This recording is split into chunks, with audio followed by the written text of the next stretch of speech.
आज हम गणित की दुनिया की एक ऐसी गुत्थी सुलझाएंगे जो अक्सर हम सबको उलझा देती है। ये बॉडमास के नियम से जुड़ी है और सच कहूंगी, जब मैंने पहली बार स्रोतों में ये सवाल देखा 18 डिवाइडेड बाय 3 मल्टीप्लाइड बाय 2, तो मैंने भी झट से पहले 3 को 2 से गुणा किया और जवाब 3 निकाल लिया। स्कूल में सीखी हुई बातें कभी कभी धुंधली पड़ जाती हैं। तो आज हम इसी पर गहराई से बात करेंगे। एक बहुत ही आम गलती है और इसकी जड़ मतलब जो कारण है वो बॉडमास को याद करने के तरीके में छुपा है। हम रट लेते हैं brackets, orders, division, multiplication, addition, subtraction, लेकिन यहाँ एक छिपा हुआ नियम है। एक तरह से डिवीजन और मल्टीप्लिकेशन एक ही टीम के खिलाड़ी हैं। उनका जो महत्व है वो बराबर है, कोई भी दूसरे से बड़ा या छोटा नहीं है। अच्छा, तो अगर उनकी प्राथमिकता बराबर है, तो फिर ये कैसे तय होता है बिल्कुल यही सवाल उठता है। कि पहले क्या करना है? क्या ये हमारी मर्जी पर है? क्योंकि अगर ऐसा हो, तब तो एक ही सवाल के कई जवाब हो सकते हैं, जो गणित के लिहाज से तो मतलब सही नहीं लगता। सही बात है, और इसीलिए एक सार्वभौमिक नियम बनाया गया है।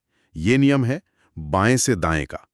जब भी समीकरण में भाग और गुणा एक साथ आए बिना किसी ब्रैकेट के, तो हम उसे वैसे ही हल करते हैं जैसे हम कोई वाक्य पढ़ते हैं। हाँ। हमेशा बाएं से शुरू करके दाएं की तरफ बढ़ते हैं। तो हमारे सवाल 18 भागे 3 गुणा 2 में हम बाएं से शुरू करेंगे। अच्छा। पहला ऑपरेशन है 18 भागे 3, जिसका जवाब है 6। अब हमारे पास बचा 6 गुणा 2 और अंतिम उत्तर हुआ 12। ये तो फिर बॉडमास शब्द को ही थोड़ा भ्रामक बनाता है ना? क्योंकि जब हम BODMAS एक क्रम में बोलते हैं, तो ऐसा लगता है कि डी को हमेशा एम से पहले ही आना चाहिए।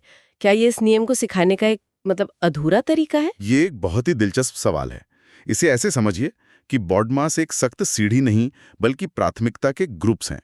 ग्रुप्स। हाँ, पहला ग्रुप है ब्रैकेट्स, दूसरा ऑर्डर्स, तीसरा है डिवीजन और मल्टीप्लिकेशन का ग्रुप, और चौथा है एडिशन और सब्ट्रैक्शन का ग्रुप।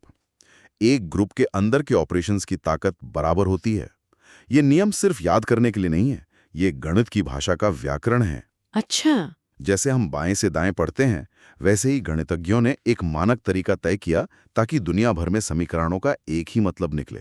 इसके बिना तो आप सोचिए, विज्ञान से लेकर फाइनेंस तक हर जगह भ्रम फैल जाता। मतलब ये एक तरह की वैश्विक सहमति है। मैंने कई स्रोतों में पेमडास का भी जिक्र देखा है। क्या वो कुछ अलग है? नहीं, असल में ये और बीओडीएमएस एक ही सिक्के के दो पहलू हैं। पेमडास यानी parenthesis, exponents, multiplication, division, addition, subtraction. आप देखेंगी कि यहाँ भी मल्टीप्लिकेशन, डिवीजन और एडिशन, सब्ट्रैक्शन को एक साथ रखा गया है। जी। दोनों में सिद्धांत वही है, बाएं से दाएं। और ये नियम सिर्फ गुणा और भाग के लिए नहीं है, यही बात जोड़ और घटाव पर भी लागू होती है। अच्छा, उनकी प्राथमिकता भी बराबर है। जी हाँ, उनकी प्राथमिकता भी बराबर है और उन्हें भी बाएं से दाएं ही हल किया जाता है। समझ गई। तो इसका मतलब अगर हम स्रोतों का अगला सवाल देखें, जो है 30 भागे 5 गुणा 3, हम्म। तो नियम के हिसाब से हमें पहले 30 को 5 से भाग देना होगा, बिल्कुल। जिससे 6 आएगा, और फिर 6 को 3 से गुणा करना होगा। यानी अंतिम जवाब 18 होगा। बिल्कुल। न कि पहले 5 को 3 से गुणा करना, जिससे 15 आता, और फिर 30 को 15 से भाग देना, उससे तो जवाब 2 आता। देखिए, 18 और 2 में कितना बड़ा फर्क है। बिल्कुल, और यही इस पूरी चर्चा का सार है।